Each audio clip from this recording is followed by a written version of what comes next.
Anong klaseng hayop ang tampal puke? Isda po. That is Correct! paano mo kinakain ang tampal puke? Oo. Di ba po nakakain ng pagpupo? Alam mo, ako ang tampal puke. Kain, paano mo ko kainin? Ang pangit naman ng pagpugi na ito. Yan! Nanalo ka ng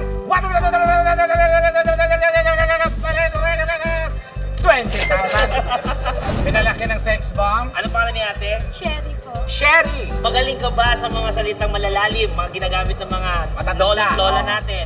Opo. Okay, naku, confident ka ha? Oo.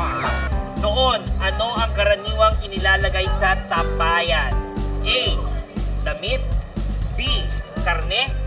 C. Tubig. D. B. B. Karne is wrong!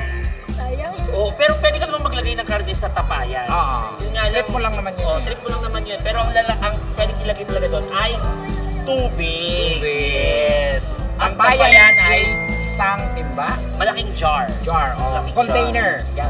Jar. Yan. Ah. Ganyan. Tingnan mo sa